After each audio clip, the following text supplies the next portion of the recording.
Welcome back to the 3x5 Live podcast.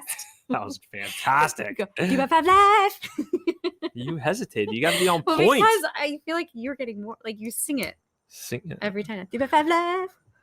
Last week, we spoke about breadcrumbs. We did nothing about those breadcrumbs last week. Oh, well, this past week, guys, has been a week. We have cycled through the stomach bug. Nash went down first. Then Bri Hadley started throwing up last night. I am the last man standing, but I feel like it's only a matter of time before I get destroyed. Yeah. The weather's been so nice, and I had a so great beautiful. social calendar. This week, you did have a lot of things going And on. I had to cancel them all. Oh, man, tough. It's all right. We're here. We're sitting outside. Yeah, so we are recording outside because it's so nice out. So if a dog is barking or a bird is chirping, sorry for that background noise. Yeah. Or you're welcome. Sorry, not sorry. So what are we talking about this week? We're talking about reduction of choices, which I think for me personally, it started with me with kind of like my morning routine of like, all right, what is my morning routine? And not even thinking about it and going through those motions that led into like other areas of our lives or of my life. But I think there's this thing about really auditing your life of like, how many choices are you making in a life? And just for like a week, being really aware of all the different choices. Like, what am I going to have for breakfast? What snack am I going to eat today? What am I going to wear today? What should we do with our kids this weekend for like fun activities? All these choices that come up over time, those can just wear on you and wear on your stress threshold. And it's really important to try to, once you have this list made, to say, okay, where can we cut the fat?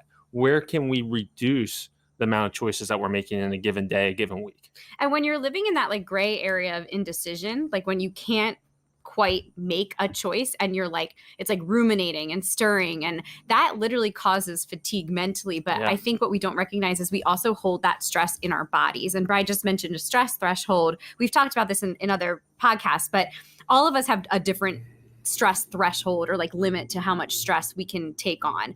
Some people have smaller stress thresholds, but those are like just being aware of the fact that this is an addition to that threshold. And so if you can eliminate some of this, it really could help with physical stress, but also with that just like mental clutter, those open loops that just like keep cycling. And so I just thought this was like a good topic to kind of talk about. We've had some of these choice fatigues, decision fatigues, analysis paralysis moments in the past year, I'd say. And I think it's something that we try to be mindful of. Yeah. So I think there's two different categories here. It's like your daily life category, and then it's kind of big things happening in your life category. So the daily category would be like, okay, you hear about the person that grills all their chicken for the week on Sunday, and then they have them wrapped in an aluminum foil, and they know that's what they're going to put on their salad every day for lunch. That's just eliminating that choice through the week.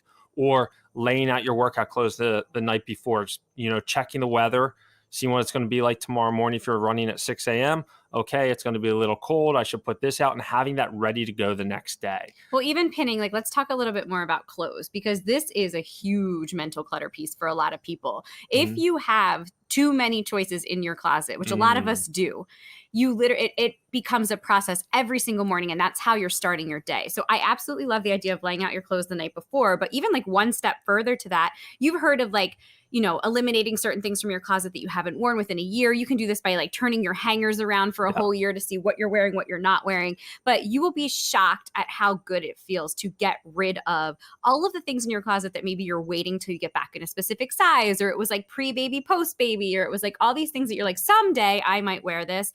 Yeah. It is not worth that stress that comes from looking at that clutter closet every single morning. So even something as simple as cutting down. I mean, this was Bryan literally minimalized his entire wardrobe and only had gray t-shirts. I think we've talked about this multiple times.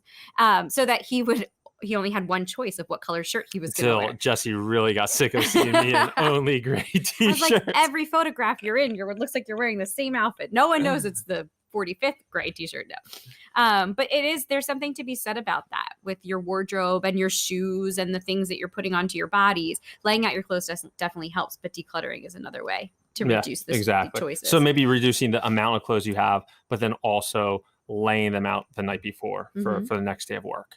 So, and then also in your life, you know, we were talking like the snack choices you're going to have for lunch the next day while you're at work or while you're on the road. So just having that prepared.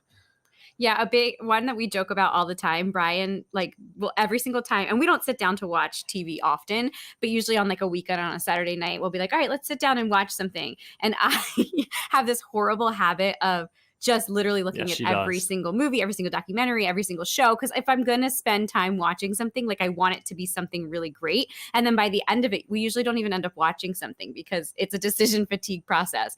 And if you're like me, we were thinking about how when somebody mentions a show or somebody mentions like a documentary, like just putting it in a note in like our phone so that we literally have a list of things that we want to watch. And then it becomes like, we're not going to surf for anything. We're going to go to the direct platform. We're going to click on the direct movie. And it takes away that literally 30 minutes of me surfing through Netflix. I'm going to have our podcast editor clip what you just said and send it to me separately so I can just blackmail me with it? No, I can just play it while you're just scrolling. No, I'm committed to this because it stresses me out. And then we don't watch anything because we can't figure out what to watch. So no, this is something that I'm working towards. The other thing that this came up for me the other day too, we were looking for a vacation rental in Cape Cod for Bry's family. We want to go over the summer. And I don't know if you've done this, but we are Airbnb and VRBO hosts. And so I should know better, but I get sucked into the, like, I have to go through every single property listed in the area. I have to read all the reviews. And by the end, I never even book something because I'm so exhausted by that process. And so filtering out specific things that you're looking for in the feed, like exact bedrooms, and do you want a pool? And that's just one way to like get rid of all the clutter and cut down on that time that you're making to actually come to a conclusion. Yeah. Anyway. And then what we mentioned a few weeks ago is, you know, the Sunday planning session as a family. You know, it allows you to be like, okay, what are we doing next weekend with the family, with the kids? What do we have going on? There's little gaps there that, okay, we can go to the pumpkin patch on Saturday afternoon because there's that gap. So you have it planned out. So then when the time comes, it's just like Saturday morning, it's just like, oh, what should we do with the kids today? You know, you have that all scheduled out. So you don't even have to think about it. So it's just one less decision in the future that you're going to have to make. And you'll actually probably follow through and do the activity. I mean, so many times we're trying to figure out what to do that you look at the clock and you're like, well, 3 hours just went by as you're trying to figure out what we want to do. So it's going to save you time from a time management standpoint, eliminating your choices and trying to make less choices in a day. It's going to reduce your stress. It's going to give you more time with the people that you love and the things that you want to do. And it's just a way to kind of be more intentional with your day and how you go about it. Yeah. So, I mean, so that's from like the daily, weekly standpoint, but then also there might be a quick season, which Jessie, before we started recording, was just like, you know, we kind of, when we launched some of these Airbnb properties that we currently own, we had to make a ton of decisions about, you know, the coloring of the walls, to the type of flooring we're going to use, to the decor furniture, and all that. Yeah. So we go into those scenarios being like, we're going to pick the best option that feels right in the moment and not overthink it, because it will just drag out and it will just interrupt our presence for the next 2 weeks when we're talking to our kids, when we're in meetings for work, when we're talking to family. Like all those decisions will be swirling in our minds. We knew that. So going into that, we kind of we'll make a pact, like, okay, we're about to make a ton of choices. Let's make them. Let's be like confident in them and then move on. So when those things come, you know, up, those little, you know, seasons of life where you have to make a ton of decisions, you know, get together with your partner and be like, okay, this is our timeline. Yeah, this is our timeline. And let's, you know, obviously not make rash decisions, but go with your gut. Confidence. And sometimes that gut and those confident decisions can make a big difference. Yeah. And I know that like the Airbnb thing is something unique, maybe to us and a few other individuals. But what I did that was really helpful is once we had our first property, I actually created a spreadsheet of like, here's the list of things that we need. And I really found this awesome mattress that I like. And I like these linens, and this paint color is such a great neutral. And so I like started to jot these things down into a spreadsheet. And we've literally been able to rinse and repeat a lot of what we've done, because the first time it was like trial and error. We bought furniture that, you know, wasn't super durable. And so now that we have it figured out. So, but that's something too, that if you're making similar choices repeatedly, to just learn from what you're doing and work smarter, not harder, and repeat some of those choices that work really well for you. Yeah. And I mean, you can apply that to recipes, start categorizing recipes that the family likes. So you don't search. You're like, oh, what was that recipe the kids really liked 2 months ago? Like you have that saved somewhere in an Evernote or on your phone or whatnot. Yeah. So streamlining. Yeah.